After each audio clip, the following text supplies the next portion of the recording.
Gofil terambil dari akar kata itu ardun guflun artinya. Artinya itu tanah yang tidak pernah disirami hujan. Itu artinya itu. Ardun guflun. Karena dia tak pernah disirami hujan, sehingga dia cantik rata nampak. Karena kalau hujan turun, Pak, batu itu pun bisa, apa kan? Bolong dia kan?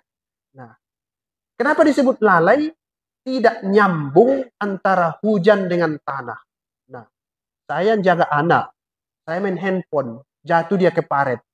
Tak nyambung saya dengan dia. Namanya itu guflun namanya. Macam hujan tadi. Itu sebenarnya akar katanya. Tapi dalam bahasa Indonesia berubah menjadi lalai. Nah, sedalam itu kosakata Al-Quran itu. Tidak ada bahasa Indonesianya. Makanya kadang susah. Nah, ini pun coba saya perkenalkan satu dulu pagi ini. Karena dia penghujung-penghujung ini. Biarpun udah lapar, Pak. Coba aja dulu, Pak. Bisa ini nanti. Coba dulu. Supaya pengajian itu dalam, begitu kan? Jangan di luar-luar saja. Wa ulaika humul muflihun. Artinya itu beruntung dalam bahasa Indonesia. Ada begini. Hayya alal falah. Azan. Azan. Marilah meraih kemenangan. Boleh juga beruntung. Begitu ya. Di dalam Al-Quran, bahasa Arab beruntung itu ada dua. Satu namanya fauzun. Ada di Al-Quran itu, faman zuhziha 'anil nari wa udkhilal jannah faqad faz. Siapa yang dijauhkan dari neraka, dimasukkan ke dalam surga, dia beruntung. Faz. Fauzun. Satu lagi, falahun. Yang ini dia. Wa ulaika humul muflihun. Nah, itu saya periksa-periksa. Mungkin belum semua lah. Tapi saya punya di rumah itu namanya Al-Mufradat fi Ghoribil Quran. Kosakata Al-Quran. Ada juga Al-Mu'jam Al-Mufahras li Al-Fazil Quran. Saya tak temukan, Pak, di Al-Quran itu yang menyatakan bahwa ada keberuntungan, kesuksesan yang abadi di dunia. Tidak ada. Tidak ada di dunia. Coba lihat yang tadi. Zuhziha 'anin nar wa udkhilal jannah faqad faz. Dijauhkan dari neraka, dimasukkan ke surga, baru beruntung. Di mana itu kejadiannya kira-kira? Dunia atau akhirat? Akhirat. Ada ya. Nah, itu satu. Di akhirat kejadian. Nah, sekarang kita lihat ayat ini. Orang yang beriman, yang menjaga harga dirinya, yang tadi itu tak maksiat segala macam, baru dia muflihun. Pertanyaannya, Pak, mudah nggak menjaga diri itu dari maksiat-maksiat tadi? Susah, berarti nggak ada sukses di dunia ini, menurut saya. Jadi, kalau bisa gantilah itu doa untuk anak-anak itu. Mudah-mudahan kau jadi orang sukses. Mudah-mudahan nanti jadi menteri dia pakai dasi, korupsi juga di ujung-ujungnya. Karena dia itu sukses.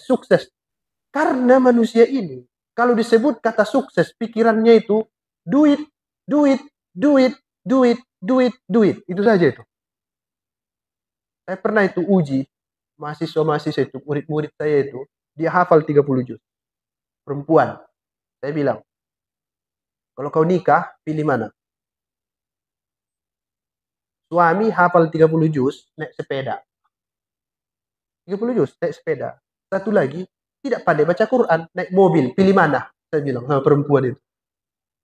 Apa jawabannya ibu? Ibu yang paling tahu jawab itu. Naik mobil, biarpun tidak pandai baca. Itulah dia. Itu jawabannya. Kenapa? Tadi itu problem sukses itu. Jadi, saya lebih yakin khairun nas anfa'uhum linnas. Manusia yang beruntung, yang terbaik itu bukan yang sukses, tapi yang anfa'uhum linnas, bermanfaat bagi manusia yang lain. Nah, saya kira itu satu tentang sukses di Al-Quran. Jadi berusaha sajalah, berusaha saja. Berusaha dia dapat Alphard, bukan sukses namanya itu. Karena sukses ujungnya yang tadi itu, zuhziha 'anin nar wa udkhilal jannah. Dijauhkan dia dari neraka, dimasukkan ke surga. Baru dia faz. barulah dia sukses yang kedua itu. Jadi falah tekanannya adalah kesuksesan di dunia yang caranya menekan diri supaya jangan buruk. Ini dia. Dan puncaknya zuhziha 'anil nar wa udkhilal jannah. Nanti jauh di sana. Tapi jangan gara-gara ini Pak, nggak kerja hari Senin. Salah pula nanti. Nggak ada itu dunia katanya. Nggak betul. Saya cuma menunjukkan tingginya cita-cita Al-Quran itu kepada manusia. Itu yang mau saya tunjukkan. Mungkin dari sinilah dulu Imam Ghazali yang kaya raya itu lari dia. Cocok ini dipikir. Lari dia Pak. Jabatannya tinggi. Rektor di Madrasah Nizamiyah. Di bawah kekuasaan dinasti Saljuk. Pintar, punya banyak uang. Lari. Pergi dia kemana? Ke menara Masjid Abbasiyah. 10 tahun dia di situ kerjanya menyapu WC. Untuk membersihkan kekayaan itu tadi. Karena sampai dia ke makom makrifat. Mau saya tiru, hampir gawat. Iya. Bisa, belum lagi. Belum sampai apa ya Pak? Tingkatannya belum sampai. Anak-anak mau sekolah TK lagi, segala macam. PP lagi. Beli MS Glow lagi. High heel warna merah. Belum lagi sadonya ada 2 pula, merah putih. Campur-campur. Nggak bisa. Imam Ghazali sampai ke makom itu. Masya Allah. Juhud namanya, juhud. Dia letakkan dunia itu di kantongnya, tidak di hatinya. Juhud. Dia paham hakikat dari sukses itu yang tadi. Zuhziha 'anil nar wa udkhilal jannah. Nah, itu satu. Pak Ustadz, apa rupanya arti falah? Coba lebih dalam. Kosakatanya itu tadi. Yang tadi itu untuk keimanan, sekarang untuk ilmunya. Falah terambil dari akar kata falahun. Artinya itu petani. Nah, nggak nyambung kan? Lari-lari pula kaji Ustadz nih. Lari pula ke petani lagi. Ya, memang begitu. Penjelasannya begitu. Falahun petani. Muflihun beruntung, sukses, menang. Itu artinya. Nah, huruf-huruf dalam bahasa Arab kalau tersusun dari fa, lam, ha. Huruf-huruf Arab tuh sumbernya biasanya hurufnya 3 itu. 3 saja. Cuma nanti ada yang sahih, ada yang mu'tal, berpenyakit-penyakit ujungnya. Ada kola, yakulu, fata, begitu-gitu. Nah, itu jangan kita dalami. Nama ilmunya itu sorof. Sorof namanya. Arti falah, artinya itu memperoleh apa yang dikehendaki. Satu lagi, sekali lagi. Memperoleh apa yang dikehendaki. Memperoleh apa yang dikehendaki. Namanya itu falhun. Muflihun. Nah, sekarang. Petani, kalau ditanamnya padi, tumbuh padi. Namanya itu muflih.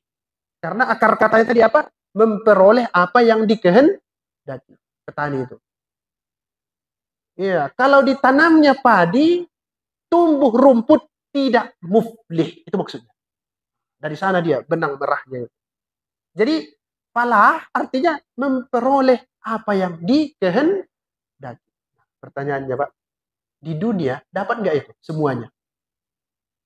Apa yang kita inginkan ada. Ada nggak itu di dunia ini? Ada itu. Itu maksud saya tadi. Suksesnya itu memang nggak ada di sini. Nggak ada dia. Karena di dunia ini, lain yang kita pikirkan, lain yang datang. Ini kan maunya mengapai Pak jam segini? Tidur. Tiba-tiba dimarah-marahi di masjid ini. Iya kan? Lain yang datang. Kalau saya pagi-pagi ini Pak. Di samping kolam renang di Swiss. Itu pikiran saya dari tadi subuh. Di sebelah saya ada jus jeruk. Santai di pinggir kolam renang. Rumah sendiri. Itulah pikiran saya. Ternyata di Jalan Bayangkara. Di Masjid Al-Iman. Nyambung. Sering nggak nyambung hidup ini kan? Tidak, falah. Jadi, hayya alal falah, azan itu. Disuruhnya kita sholat. Seolah-olah, hei manusia, banyak yang tak kau dapatkan dalam hidup ini. Sholat kau dulu, supaya kau sadar bahwa kau berbuat, dia berbuat, tapi Tuhan berbuat yang dikehendakinya. Anta turid, ana urid, wallahu yaf'alu ma yurid. Kalau bahasa saya di Medan, jangan panjang kali cita-cita kau. Sekali-sekali turunkan dulu itu cita-citamu. Datang ke masjid, tundukkan itu kepalamu yang banyak cita-cita sejajar dengan telapak kakimu. Sujud kau dulu. Dan banyak kali cincong, kata orang Medan, iya kan? Banyak kali cincongnya, kasih ini, kasih itu. Sholat dulu. Nanti di sholat itu akan kau baca, sesungguhnya sholatku, ibadahku, hidupku yang banyak cincong itu, wa mamati, yang matiku yang belum tentu selamat itu, lillahi rabbil alamin. Kuserahkan kepada Allah Subhanahu wa taala. Jadi sekali lagi, sholat sesuai ceramah Bang Boru tadi. Sholat, Pak, jangan tak sholat. Ke sana ujung-ujungnya semua, betul itu. Ujung-ujungnya ke sana. Mudah-mudahan Bapak Ibu sekalian, kita semakin dekat dengan Al-Quran ini. Targetnya tambah iman, tambah ilmu. Tambah iman, tambah ilmu. Harus ditarget setiap minggu manusia. Jadi alhamdulillah di sini setiap minggu ada charger di sini, ya kan? Dicas terus. Nggak ada itu manusia stabil aja, nggak ada. Mudah-mudahan pengajian ini berlanjut sehingga kita punya baterai setiap minggu dicas.